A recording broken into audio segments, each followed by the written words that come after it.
is Janelle Barksdale, and I'm the founder of Roses and Thorns. This is our book club, and for August 2020, we are reading She's Still There by Crystal Evans Hurst. And this is a review for Chapter 4. Chapter 4 is titled, Good Girl, His Girl. And this chapter, she talks about her journey and being a PK. And again, I find this so relatable because I'm a PK.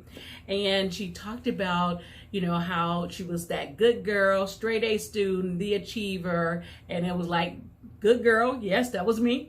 Straight A student, yes, that was me. Teacher's pet, yes, that was me. The achiever, yes, that was me. And so just being able to relate to her as she shared this experience in being at youth group and then connecting with this young man. And I liked how she talked about, she can remember the moment he held her hand. For me, it was a wink. How does that happen? And she talked about it in the format of drifting. And because it's not this all of a sudden, I go into my room and I come out a different person. It's this, small drifting. It happens, it's subtle, it happens over time. I talked about in chapter 1, talked about having all your hopes and dreams all in the balloon and how you just kind of puncture a hole in it, and over time it starts to seep out.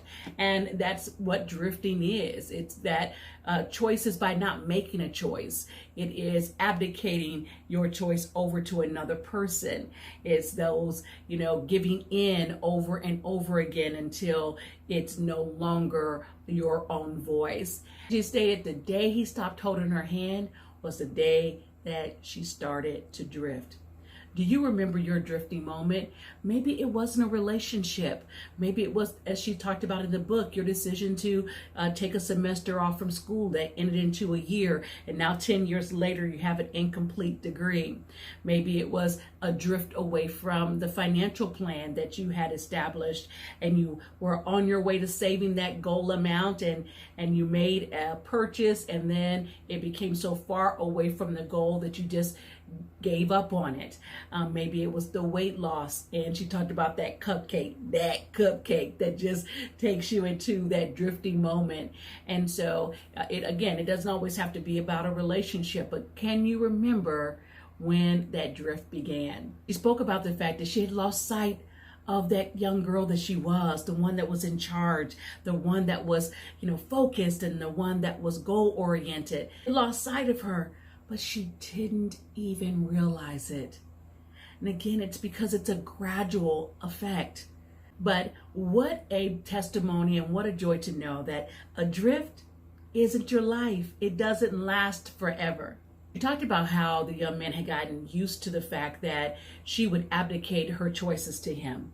And so it just happened over time. And I felt that same way. I called my experience the auction.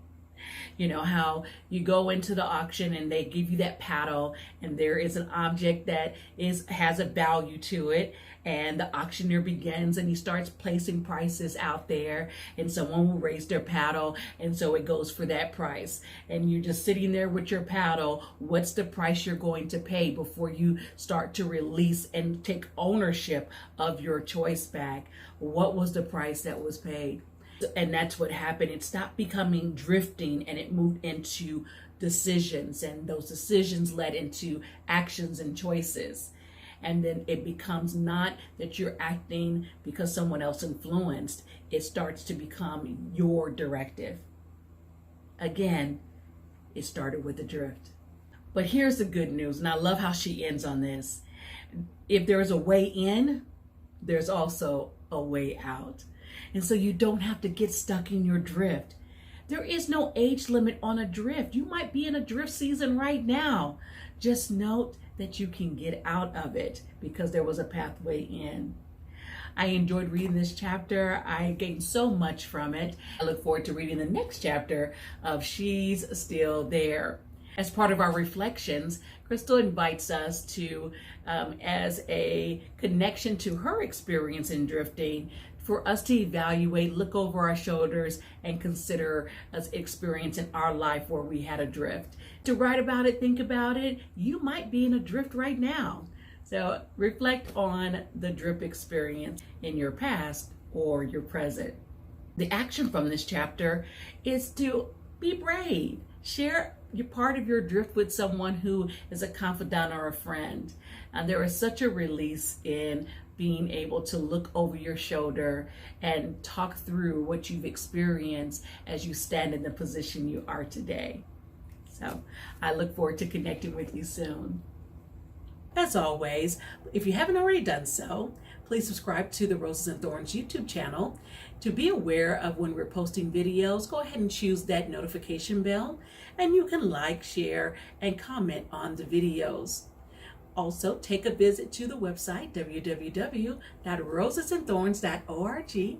And when you're there, you'll find the resources that are available, which include free printables, as well as chapter reviews for each of the chapters. I look forward to connecting with you in chapter 4. She's still there.